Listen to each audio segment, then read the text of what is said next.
the moment we've been waiting for is here. Olá! Olá, Bem-vindo à 9ª temporada do PQU Podcast. o podcast para psiquiatras em formação. Aqui é evidência com opinião. Eu sou Luiz Alberto Etten. Eu sou Vinícius Guapo e é uma satisfação tê-lo como ouvinte. O PQU Podcast chega a seu 200º episódio. Seja bem-vindo a esse episódio comemorativo. Em setembro de 2017, o Luiz Alberto e eu publicávamos o primeiro episódio do PQU Podcast. Desde então, exceção feita a períodos programados de recesso, um episódio com um tema de interesse ao psiquiatra em formação é lançado a cada quarta-feira. Se ainda não conhece o nosso acervo, acredite, não é pouca coisa. Seriam perto de 100 horas para maratonar as 9 temporadas. É com orgulho que podemos dizer que a marca do PQU Podcast é pioneirismo e longevidade. É isso aí, Vinícius. E essa jornada começou com uma ideia bastante simples: compartilhar com o jovem psiquiatra, iniciando sua carreira, o produto de nossos estudos e de nossas discussões, realizadas semanalmente desde 2008, e com isso colaborar com a sua formação. Ensaios clínicos, revisões sistemáticas, artigos clássicos comentados, editoriais, livros que marcaram nossas formações, técnicas de entrevista psiquiátrica, anamnese de casos mais difíceis. Com disciplina e seriedade, organizamos esse conteúdo em episódios que pudessem agradar a você, psiquiatra em formação. Nunca é demais repetir, aqui é evidência com opinião. E algumas coisas mudaram ao longo do caminho. Nos divertimos para elaborar a cada temporada um novo projeto visual e um novo tema musical. Novas sessões foram criadas, como o fichário de psicofármacos e a leitura crítica, para atender às suas demandas. Mas mais importante, podcasters colaboradores e convidados passaram a enriquecer o PQU Podcast. E é por esse motivo que hoje não estamos só nós dois na bancada de gravação, não é, Vinícius? Os jovens colegas André Boim, Maria Clara Faleiros e Tiago Apolinário deram novo fôlego ao PQU Podcast com sua garra e energia, já deixando cada um a seu estilo, sua marca por aqui. Olá a todos, é uma satisfação estar aqui para o episódio de número 200 do PQU Podcast. Tem sido uma jornada de muito empenho e aprendizado fazer parte desse time. Sim, participar desse projeto tem sido muito gratificante. Também estou muito feliz em integrar a equipe do PQU Podcast. Todos aqui, vamos ao episódio 200, Vinícius. Claro. Enviamos uma provocação aos nossos ouvintes. Que psiquiatra sou? Que psiquiatra quero ser? Dilemas, dificuldades, conquistas e sonhos do jovem psiquiatra. E é a partir das respostas que recebemos que vamos conversar sobre como nós, psiquiatras, estamos chegando ao século XXI. Agradecemos a todos que enviaram perguntas ou reflexões sobre a prática da psiquiatria. Bem que gostaríamos de apresentar, responder ou comentar todas, mas isso seria impossível. Vamos começar com a mensagem do Leandro Trovão, de São Luís, capital do Maranhão. Narração simulada. Bom dia. Recebi o e-mail do episódio 200 e quero compartilhar que sou totalmente apaixonado pela profissão. Estudar psiquiatria e permanecer me lapidando como psiquiatra transformou a minha vida e meu modo de enxergar o mundo. Hoje me considero muito mais empático e mais atento às necessidades dos outros. Também penso que compreender um pouco mais do comportamento humano ajudou a responder minhas perguntas e angústias pessoais. Agradeço muito a vocês pelo zelo e pela qualidade do conteúdo do podcast, tá? No futuro, sonho em ser um psiquiatra ainda mais munido de evidência científica robusta e de marcadores biológicos para fazer diagnósticos cada vez mais precisos e precoces, promovendo assim muito mais saúde mental. Grande abraço! Nós aqui do PQU Podcast, Leandro, somos 3 gerações de psiquiatras trabalhando juntos que compartilhamos sua paixão pela especialidade. Quando recebemos sua mensagem, foi clara a identificação com o seu relato e com os seus objetivos. Mesmo eu, o decano desse grupo, que mantenho saudável o casamento de 36 anos com a psiquiatria, acredito estar ainda aprimorando minhas habilidades e tenho consciência de que tenho ainda muito o que aprender. Com os estudos, com os pacientes e com os colegas mais jovens e mais velhos, com quem tenho o privilégio de interagir. O Leandro não perguntou, Mas acho que caberia dizer que não acredito que a paixão que compartilhamos seja comum a todos os psiquiatras, nem mesmo a todos os médicos, mas sim um privilégio, ou uma maldição, dependendo do ponto de vista. Ou seja, não é para quem quer, é para quem pode, para quem se satisfez com a escolha feita depois de formado médico e se dispõe a melhorar o que está ruim, a colaborar para o desenvolvimento da especialidade. Nesse sentido, a leitura do The Rise and Fall of the Age of Psychopharmacology, de Edward Shorter, dica que o Marco Antônio Bessa nos deu, lembra, Vinícius? Me abriu os olhos. Ele conseguiu sintetizar algo que já vivemos há algum tempo, a inexistência de novidades verdadeiramente inovadoras em psicofarmacologia. Lógico que me lembro dessa recomendação do Marco Bessa. Mas novidades em psicofarmacoterapia é o que não faltam. Eu vou chegar lá, mas antes deixe-me contar como o Shorter consegue dar uma ideia do que representou o surgimento da clorpromazina e da imipramina. Não dá para negar que foi mesmo, que tenha sido mesmo uma revolução científica, uma mudança de paradigma. Eu consigo imaginar o que se passou porque eu vivi uma evolução científica mais modesta, mas assim mesmo espantosa, o lançamento da fluoxetina e dos inibidores seletivos de recaptura de serotonina e dos antipsicóticos atípicos. Quadros de depressão dita neurótica, que eram indicação de psicoterapia, passaram a ser tratados com os novos antidepressivos muito mais bem tolerados, com perfil de efeitos colaterais menos incômodos, e o alívio era visível. Em esquizofrenia, participei do estudo de lançamento da clozapina no Brasil e vi pacientes com esquizofrenia grave e muitos sintomas positivos melhorarem a ponto de retornarem aos seus lares depois de anos e anos de hospitalização. Por isso que digo, consigo imaginar o deslumbramento que os caras que viveram a revolução da década de 1950 experimentaram.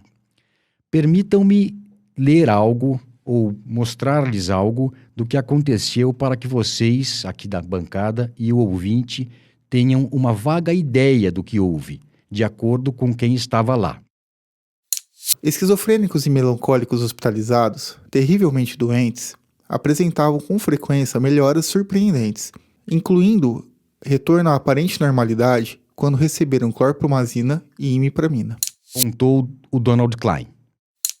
Ver os efeitos desses medicamentos em pacientes extremamente doentes, com depressão psicótica e ideias de suicídio contínuas, que eu via em sessões de psicoterapia todos os dias, pouco depois de começarem a tomá-los, era perturbador de tão extraordinário. Relatou Jan Fawcett, na época em que trabalhava no Chestnut Lodge, em um subúrbio de Washington. E não foi só isso que aconteceu. Em 1960, o Donald Klein foi trabalhar no Hillside Hospital em Long Island, instituição, como tantas outras, dominada pela orientação psicanalítica. O Donald Klein e o Max Fink, que depois veio a se tornar referência em eletroconvulsoterapia, eram os únicos naquela instituição que faziam prescrições. Todos os outros psiquiatras trabalhavam somente com psicoterapia. Escutem o que ele contou. Ninguém pensava em termos de diagnóstico. Raciocinar em termos de diagnóstico descritivo era, aos olhos dos psicanalistas, uma clara indicação de superficialidade do profissional, já que todo mundo sabia que os sintomas nada mais eram que a manifestação de conflitos internos, e esses conflitos, é que deveriam ser o foco da ação real. Nas palavras de Donald Klein sobre isso tudo que já falei. O começo da psicofarmacologia foi reluzente, e seu progresso foi magnífico, até 1980, quando os vendedores tomaram conta do negócio. Se referindo à grande indústria farmacêutica. Em suma, se não ninguém mais fala aqui, a mensagem desse extraordinário livro é que os medicamentos psicotrópicos funcionam. Não faz sentido questionar isso, desde que utilizados com critério.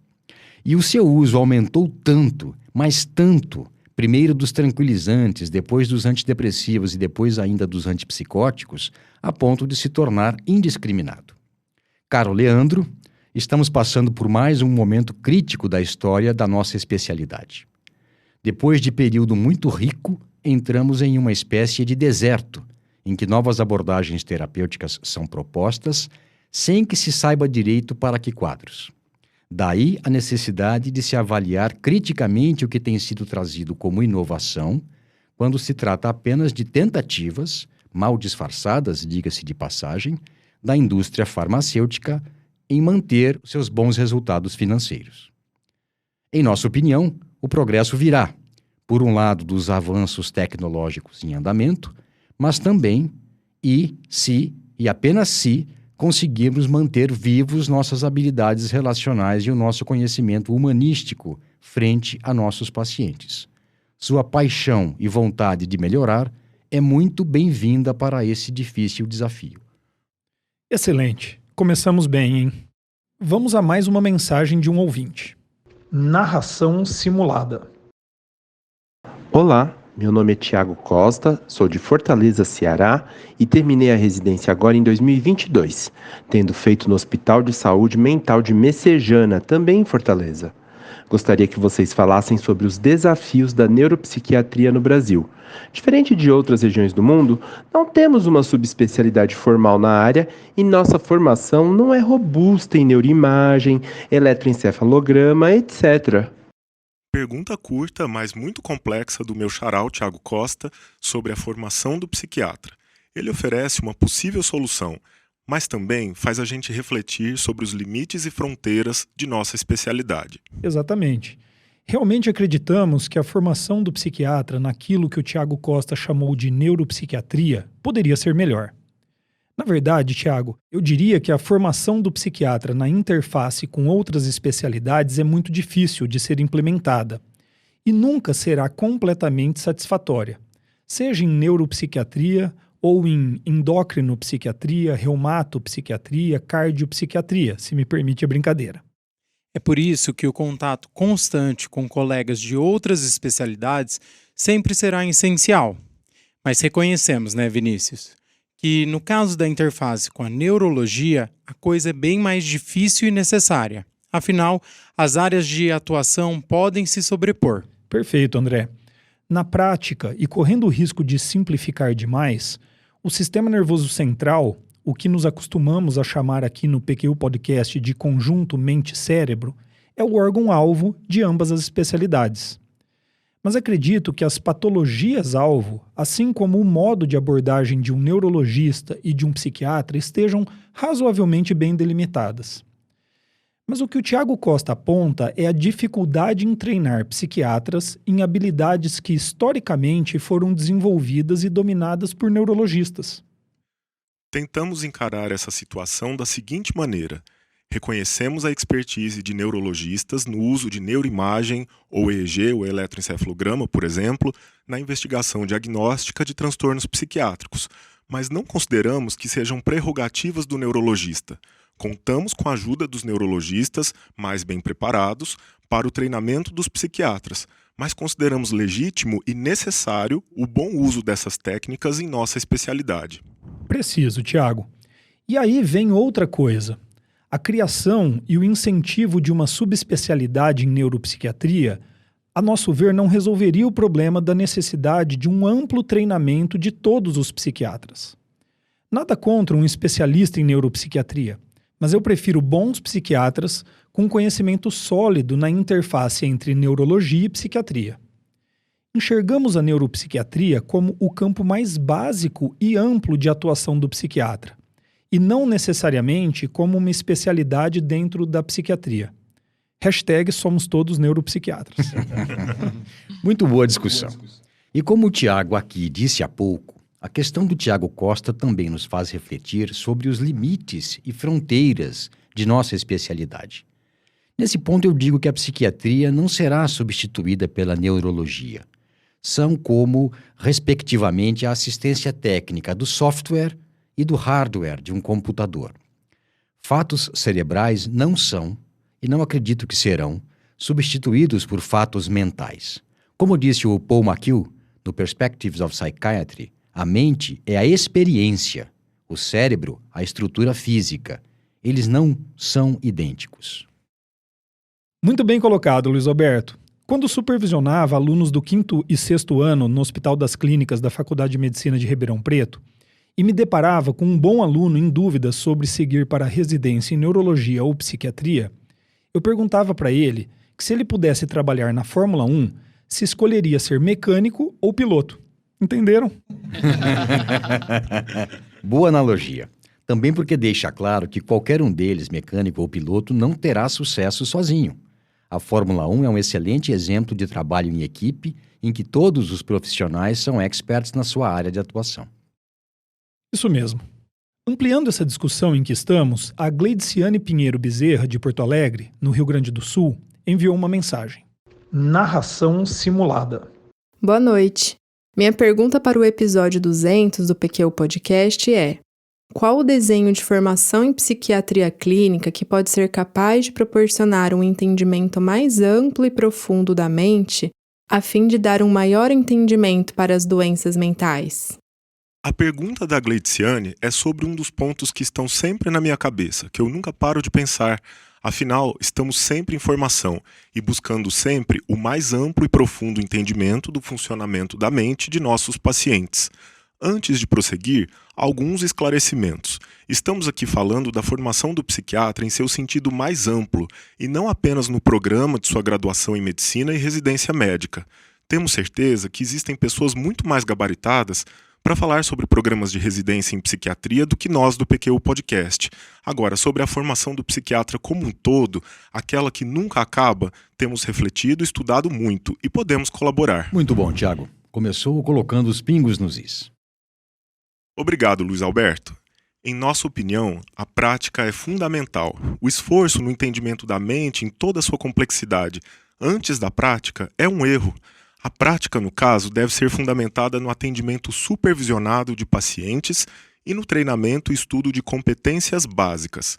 Arrisco citar o que consideramos os conhecimentos e competências indispensáveis. Primeiro, diagnóstico psiquiátrico. Dominar, mesmo que sob consulta, os manuais diagnósticos é necessário, mas não suficiente. Estudar as descrições clássicas e, como já dito, fundamentar o estudo teórico em sua observação clínica pode complementar o que se vê nos manuais.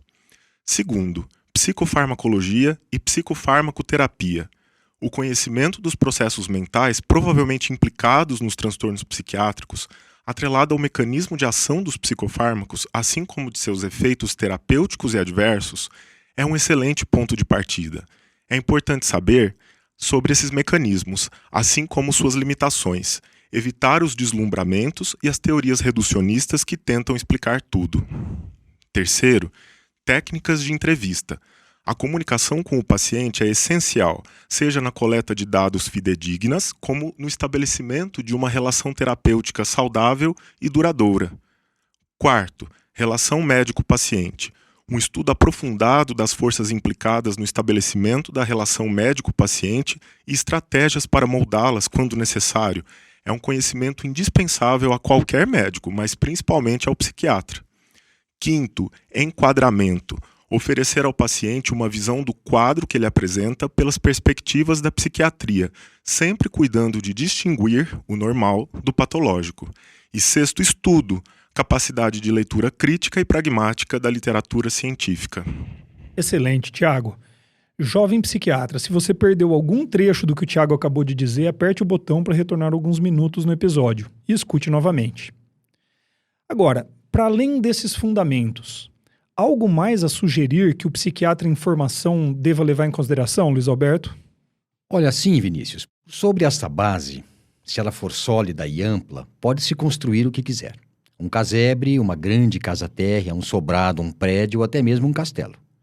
Com isso eu quero dizer que aí vai de cada um, mas recomendo que os materiais e componentes utilizados sejam de qualidade para durarem.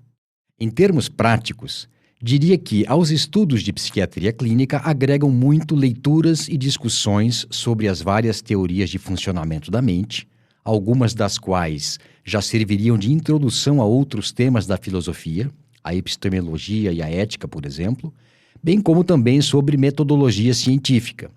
Não pode faltar nessa construção noções mínimas de psicoterapia.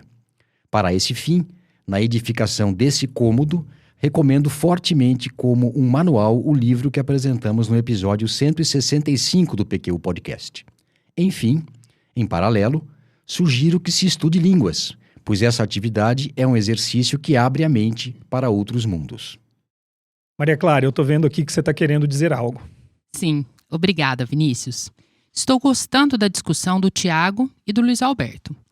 Mas essa pergunta da Gleidciane me fez lembrar uma história que aprecio muito, contada por Rubem Alves no livro Se Eu Pudesse Viver a Minha Vida Novamente.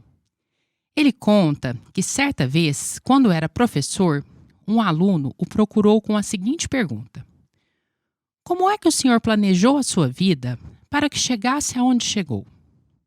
Rubem Alves, então, observa que o aluno buscava uma resposta definitiva. Queria que lhe contassem o segredo. Queria que lhe revelassem o caminho. E ele termina a história dizendo que sua resposta pôs a perder as expectativas do aluno. Disse ele: eu estou onde estou porque todos os meus planos deram errado. Essa pergunta sobre qual seria o melhor caminho, o melhor modelo, o melhor desenho, muitos fazemos em algum momento de nossa formação como psiquiatra. Afinal de contas, é natural e esperado a busca por um caminho que nos traga garantias e segurança. E não é nosso objetivo aqui frustrar suas expectativas, Gleidciane, como fez o autor da história. Pelo menos não completamente. Mas talvez não haja uma resposta definitiva, completa e objetiva para essa questão. Penso que outra resposta possível à pergunta do aluno seria: e quem disse que eu cheguei? Nesse sentido, recebemos uma outra contribuição muito legal de uma colega do Espírito Santo. Opa, coloca aí, Breno, a mensagem da Lícia Colodetti. Narração simulada.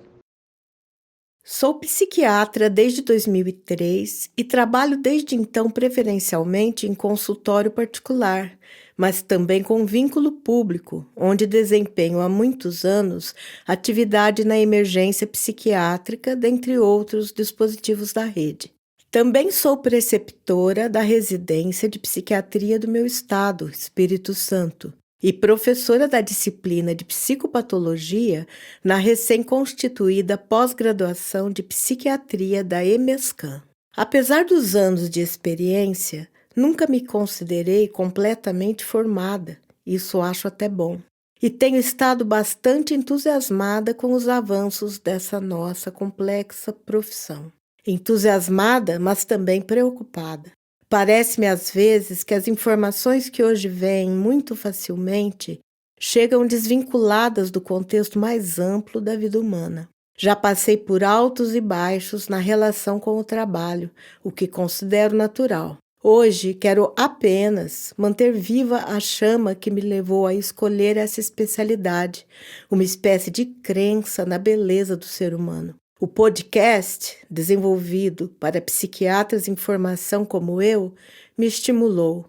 Tem profundidade e atualidade. Encontrei-o por acaso e o estou recomendando para os alunos. Obrigada por essa generosidade. Olhe, a gente que agradece a generosidade em dividir um pouco de sua história. Vejam que bonito e como vai ao encontro daquilo que estávamos comentando. A colega tem percorrido um caminho já há algum tempo na psiquiatria. Transitou por diversas áreas da nossa especialidade, mas ainda assim considera que sua formação ainda está em curso. Como bem disse o filósofo Mário Sérgio Cortella, gente não nasce pronta e vai se gastando. Gente nasce não pronta e vai se fazendo. Devo dizer que me identifiquei com diversos aspectos de sua história. Eu também trabalhei com emergência psiquiátrica nos anos após a conclusão de minha residência médica. Exerci também a atividade de preceptoria e há alguns anos tenho me dedicado ao consultório particular e à área acadêmica. Também como você, na psiquiatria, senti-me atraída pela beleza do ser humano. Mas eu não diria beleza como uma referência ao acabamento perfeito. Ao contrário, penso que o belo do ser humano resida justamente no fato de, enquanto seres falhos, imperfeitos, um tanto tortos, tantas vezes deficientes, ainda assim conseguimos tantas vezes e em tantas circunstâncias tão adversas trilhar o caminho da cura, da melhora ou da redenção. Nesse sentido, também concordamos quanto à importância do entendimento do contexto da vida humana a qual temos acesso em nossa prática clínica. Em um mundo cada vez mais robotizado, é a nossa escuta, o nosso olhar atento ao paciente na tentativa de compreender o seu contexto e suas peculiaridades que nos diferencia e humaniza. Muito legal, Maria Clara. Vamos adiante. O PQU roda o Brasil inteiro. Temos uma mensagem da Mônica, que está em Sobral, no Ceará.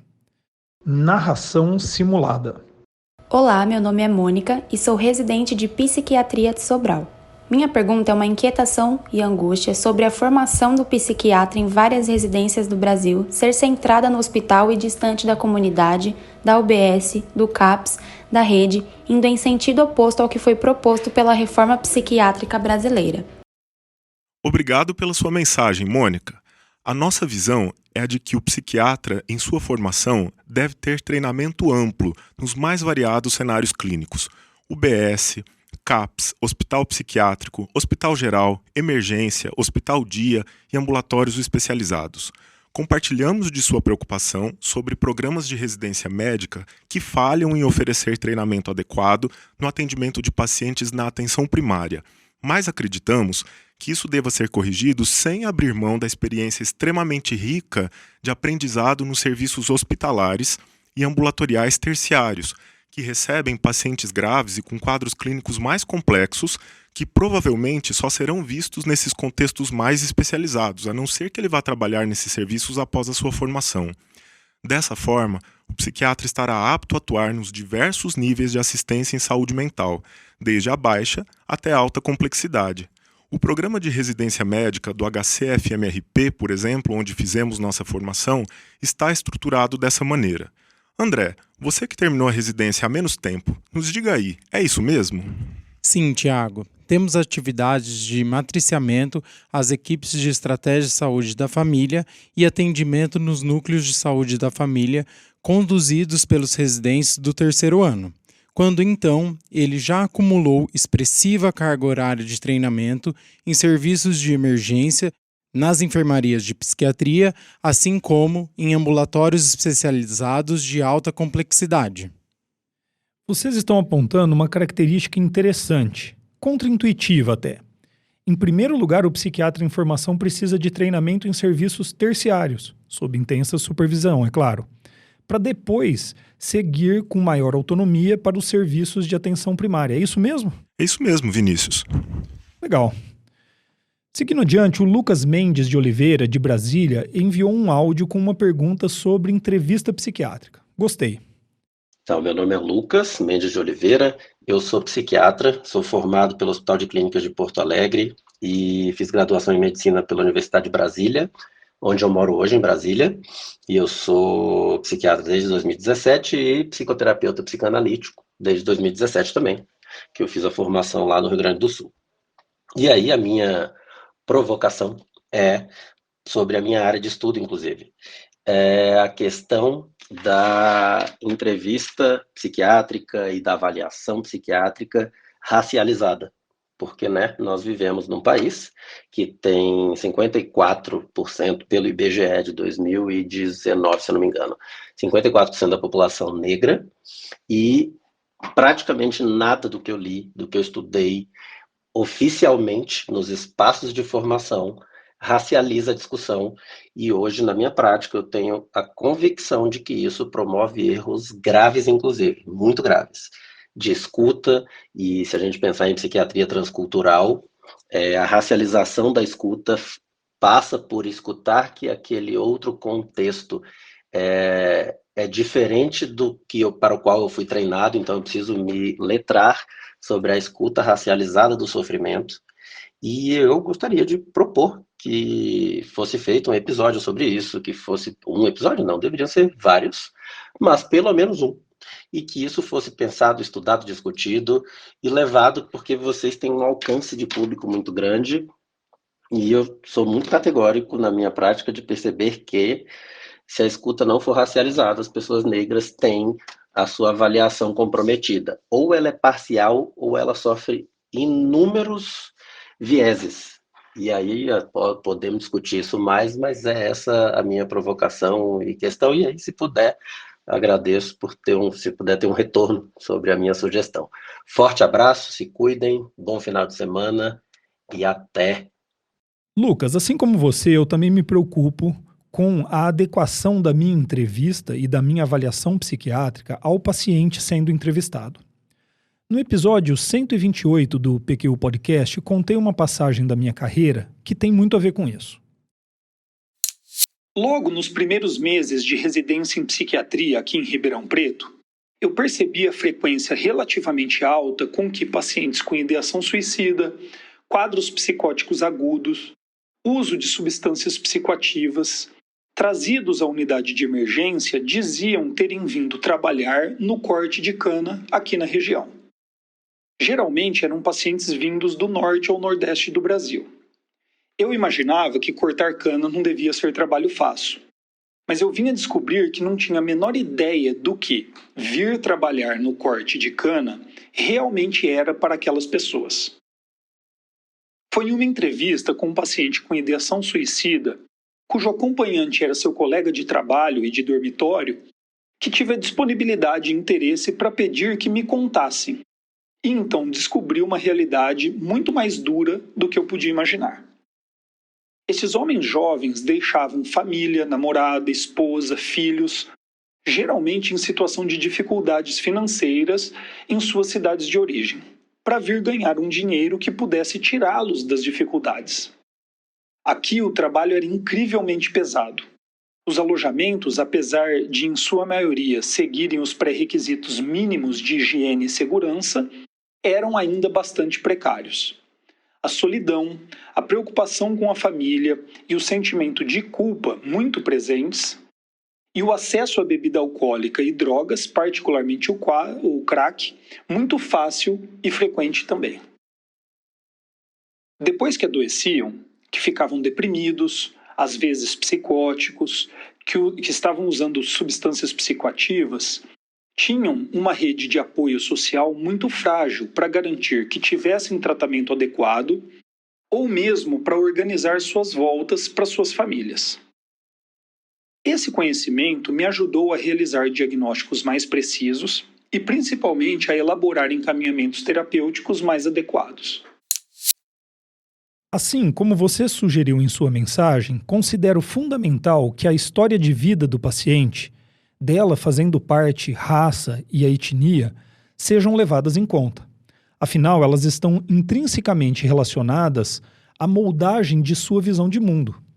Mas quero alertar para o risco que existe em se exagerar a importância da cultura na avaliação do paciente. O conhecimento que vamos adquirindo sobre o paciente em uma avaliação psiquiátrica se dá em camadas de aprofundamento, de uma camada mais genérica e ampla até a camada mais específica possível, o indivíduo, único e singular. A cultura, a raça, a etnia, o contexto familiar são camadas intermediárias de aprofundamento que nos levam o mais próximo possível da experiência única daquele indivíduo. Escute mais esse trecho do episódio 128. Como eu disse antes, a detecção de estereótipos culturais e seu manejo em uma entrevista é necessário e útil. Porém, há algo mais importante do que isso. Uma visão mais universal na avaliação de todos os nossos pacientes. Vou falar mais dessa visão, mas para resumir, refiro-me à importância de levarmos em consideração a cultura sob o ponto de vista do próprio indivíduo. O impacto que sua cultura tem em sua individualidade. Há uma infinidade de maneiras de alguém vivenciar a cultura em que foi criado e está inserido. Alguns vão abraçá-la fortemente, defendê-la interna e externamente, mantê-la viva de maneira mais fidedigna possível às tradições. Querem ser reconhecidos como membros dessa cultura. Outros não, seja qual for o motivo, querem se destacar de suas culturas e tradições, não necessariamente discordam ou se contrapõem a ela, mas pretendem ser identificados por outras características.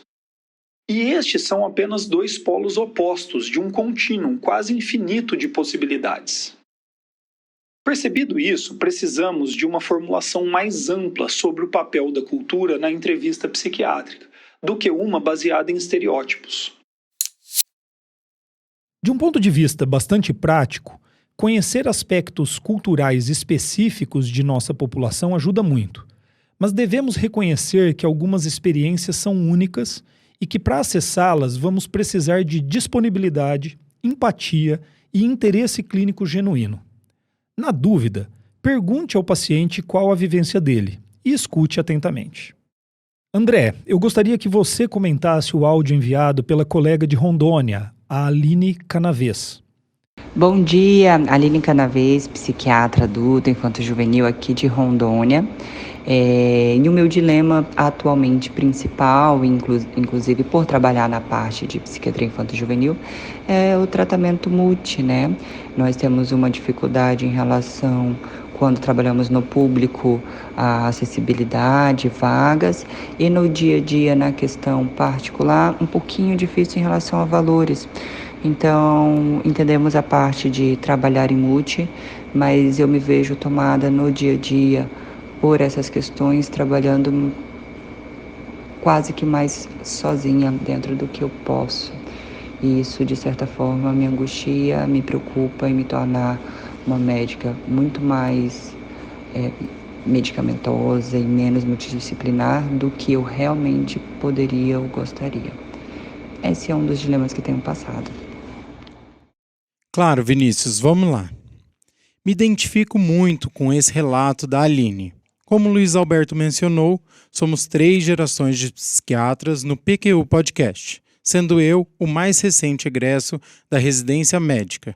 Não é fácil a transição do ambiente de formação em que contamos com uma equipe multidisciplinar, bem formada e integrada na assistência, para o início da jornada como médico psiquiatra. Por vezes, iniciamos a carreira em empregos no SUS, que apesar de ter alguns oásis de bons postos e boas condições de trabalho que possibilitam assistência à saúde mental de qualidade, no geral temos dificuldade de encontrar serviços de saúde com equipe multidisciplinar e que consiga acolher a demanda da população. Já no consultório particular, não há rede pronta, não há equipe pronta, mas você pode e deve tentar montar a própria equipe. Citando meu amigo podcaster convidado Gabriel Elias Oliveira, que participou do episódio 187 do PQU Podcast. O consultório psiquiátrico particular é um equipamento de extrema potência dentro da rede de atenção à saúde mental das pessoas. E nele, o psiquiatra deve se responsabilizar por gerenciar e direcionar adequadamente as demandas, corresponsabilizando-se junto ao paciente e familiar, tanto pelos desfechos, quanto pelos processos necessários a esse desfecho. Isso é verdade atualmente e o será cada vez mais, na medida do surgimento de novas intervenções e processos de cuidado psiquiátrico. É necessário que os profissionais, portanto, tomem a atitude de deixarem de ser uma ilha. Quando nós olhamos o cenário do SUS, muitas dessas redes já estão construídas. A articulação dos serviços, fluxo de referência e contra-referência, contato com a equipe multidisciplinar, com muita frequência incluindo inclusive reuniões de discussão de caso. Tudo isso ainda está por se construir dentro da prática privada e na saúde suplementar. Eu entendo que seja necessário ao psiquiatra de consultório se responsabilizar pela criação da própria rede, digamos assim. Saber quais são os seus profissionais de referência, qual o convênio do paciente, qual o fluxo numa eventual internação hospitalar, ter uma rotina de discutir os casos com seus colegas da psicologia, terapia ocupacional, por exemplo. Nós aqui bem sabemos da heterogeneidade da oferta de profissionais bem formados nas mais diversas regiões do Brasil.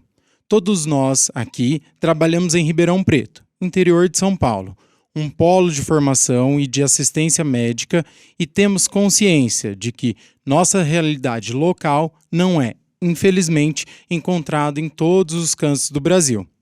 É exatamente essa dificuldade que a Aline nos coloca e que vários colegas vivem em algumas regiões do Brasil. A telemedicina, com as limitações que tem, nos parece que facilitará não só o atendimento de qualidade para mais pessoas, como a capacitação de profissionais. Além disso, poderá ser uma alternativa que possibilite assistência multidisciplinar aos pacientes. Perfeito, André. Durante a pandemia, recorri a uma psicóloga, a Silvia Conway, terapeuta do sono em São Paulo, para o atendimento remoto de um paciente. Desde então, ela passou a fazer parte daquilo que considero a minha equipe multidisciplinar e tem ajudado muito com outros pacientes. Isso mesmo. Como apresento no episódio 159 do PQU Podcast, a telemedicina veio para acrescentar muito na acessibilidade de bons profissionais, mesmo estando em regiões remotas com difícil acesso. Nos últimos anos, isso tem avançado a passos largos, mas ainda muito pode ser desenvolvido e aprimorado. Ótimo, André. Agora, Luiz Alberto, por favor, pode dar uma amarrada final em tudo o que falamos? Vamos lá. A título de síntese, eu creio que a resposta a uma provocação feita pelo meu caro amigo Fábio Rocha, de Belo Horizonte, quando ele soube que nós estávamos nos aproximando do episódio 200 do PQU Podcast, poderá ser útil. Ele simplesmente escreveu: que conselhos daríamos para o psiquiatra em formação? Nós aqui conversamos bastante sobre isso e chegamos ao seguinte: ver o máximo de pacientes possível, em ambientes diversos, hospital psiquiátrico, enfermaria, hospital geral, ambulatório, CAPS, residências terapêuticas. Em paralelo, estudar, lógico, começando pela psiquiatria clínica, diagnóstico e tratamento medicamentoso, procurando enxergar nos pacientes o que se lê nos livros. E, por fim, continuar estudando, expandindo seu conhecimento, algumas vezes se aprofundando, verticalizando-o em algum tema e, em outros momentos, ampliando o que já sabe, aumentando a sua abrangência na horizontal. Aí já não somente em psiquiatria, mas em humanidades. Também concluímos que uma boa postura do psiquiatra em formação teria a ver com os seguintes pontos. São basicamente 3. Primeiro, ter consciência de que não existe um melhor desenho de formação em psiquiatria, que essa formação é como entrar em um mundo e explorá-lo, respeitando preferências pessoais, necessidades e demandas de cada momento. Segundo, manter mente aberta e visão plural. E, por fim, garantir-se, em conversas com colegas, grupos de estudo, psicoterapia, supervisão, para ter condição de caminhar por um terreno de incertezas e inseguranças que lhe reserva alegrias, mas também frustrações. Perfeito, Luiz Alberto. Eu sempre admirei essa capacidade de síntese. Obrigado. Mas ainda quero lhe mostrar uma mensagem de um ouvinte. Breno, coloca a mensagem do Lucas, de Brasília. Boa tarde, espero que estejam bem. Eu sou fã do PQU Podcast, eu acho que é uma ferramenta muito útil, me ajuda bastante na prática. E a primeira coisa que eu gostaria de fazer era isso, era parabenizar vocês pelo trabalho, pelo investimento de tempo e energia sem um retorno objetivamente financeiro imediato, mas pelo desejo de compartilhar conhecimento, e isso tem um valor enorme para mim. Puxa, que legal. Bem que eu esperava que alguém nos perguntasse o porquê do PQU Podcast, o que nos move. E além do que já se sabe, o nosso compromisso em compartilhar conhecimento psiquiátrico é nada mais do que altruísmo. Não é generosidade, não é dividir o que nós temos de sobra, mas sim lhes dar o que não temos sobrando: tempo, energia, vida em família. É isso mesmo. Importante essa distinção, pois não é algo sempre visível, mas existem pessoas altruístas atuando em diversos campos. Somos voluntários com a missão autoimposta de contribuir modestamente para o aprimoramento da prática psiquiátrica, bem fundamentada em conhecimento de qualidade. Isso resistindo bravamente ao assédio de patrocínios que trariam um conflito de interesse. E que comprometeria nossa credibilidade, não é, Vinícius? E por fim, antes do encerramento, uma novidade. Cedendo a pedidos e pressões, o Vinícius e eu estamos finalizando um audiocurso com a marca PQU. Opa!